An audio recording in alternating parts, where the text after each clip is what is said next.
This week on The G.L.O Show, my personal business coach, life coach, and personal friend, Jason Dukes.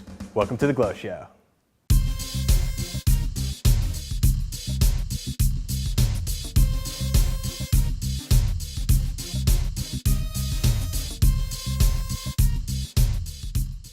Today on The G.L.O Show, I've got Jason Dukes here, a person who has been a part of my life and the growth of my law firm for a number of years now. You started as an intern. Yeah, number 3. Intern number intern number 1. Intern number 1, the third member of my staff 5 years ago. Yeah. And in fact, if I'm correct, Jason Dukes, didn't you start my internship program? Yeah, I did. I was the creator. And Jason Dukes gets mad because our interns now get paid. He's like, "Where's my check? Can I get all the months that I worked for free?" But I'm very excited to have Jason here because he's gone out on his own and he's done something very powerful, and that's coaching. It's business coaching, it's life coaching, and he's my personal coach. So with that, I welcome Jason Dukes. Excellent. Jason Dukes looks at my entire business and all my businesses, not just real estate. But with this show, I really want to talk about how you work with real estate investors. So if there's a piece of advice that you can give to real estate investors, what would it be? Really to make a vision for yourself, right?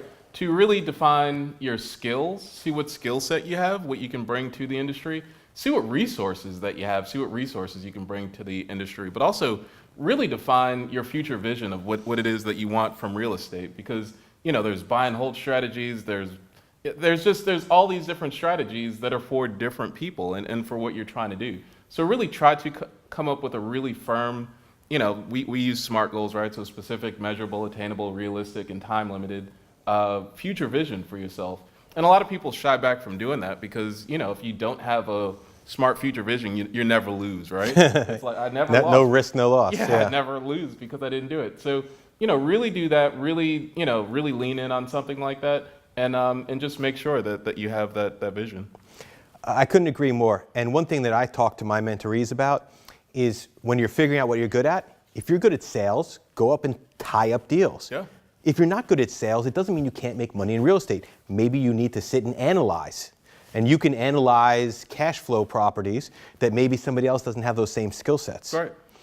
And delegate the parts that you're not good at. So I think, I know from my coaching with you, helping to identify strengths and weaknesses and working on those is an important set. Yeah, absolutely. And building range too. A lot of people come on board with stories that they already have, right? Like, you know, I'm a team builder and that's all I do, but then they can never work alone. Mm-hmm. Or, you know, I always just do things and don't think about it. Well, you know, really real estate challenges the people who have range, right? You can be a thinker and also just a person who goes out and do it, and you know when to do both of those things. So it's really important to build your range in different areas.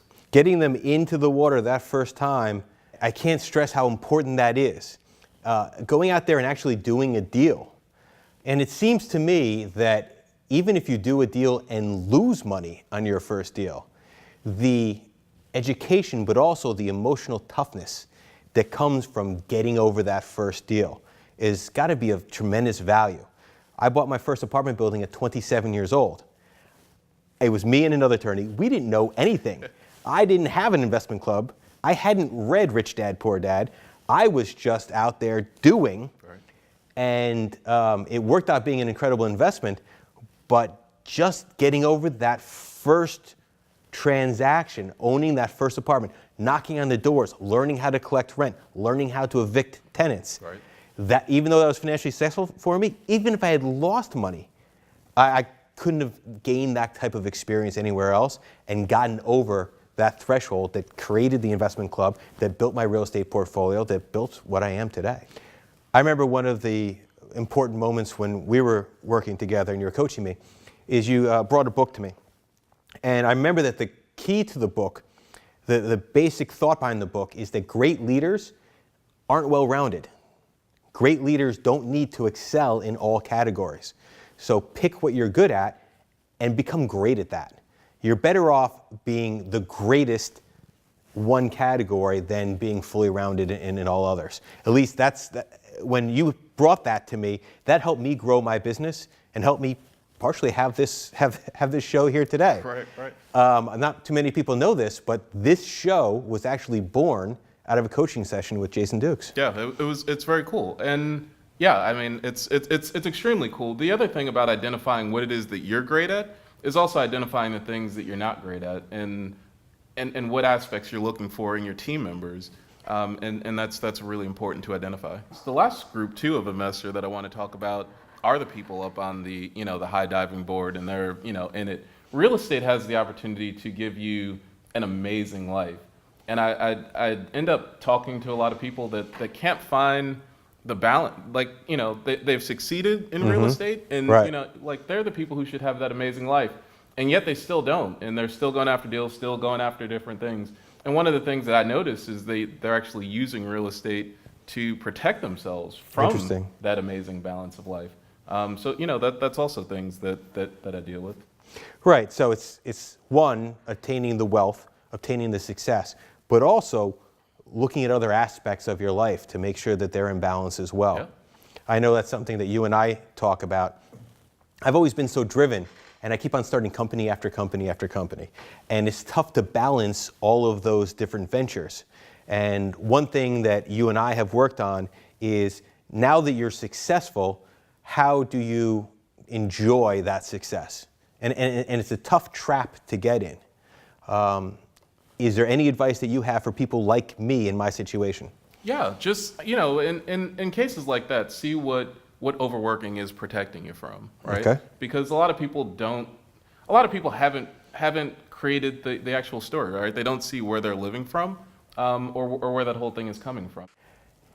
One thing that I always try to do in this show, with my mentorees, with the New Jersey Real Estate Investment Club, is to grow people and grow businesses. And I can't stress enough about how a coach is important in all of those steps. If you're just starting out, you can use a coach. But there's no level of success that you can reach that you don't still need that guidance. And it may not be a personal coach like Jason Dukes.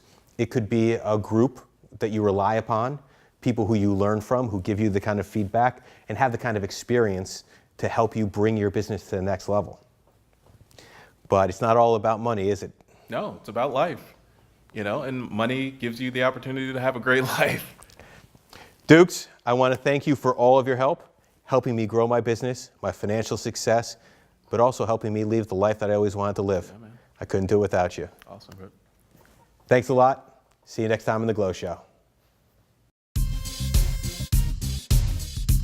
Thank you for watching my video. I need you to forward this to a friend. Help us expand our network. Together, we can all grow stronger. Let's share the information so that we can all be more successful real estate investors.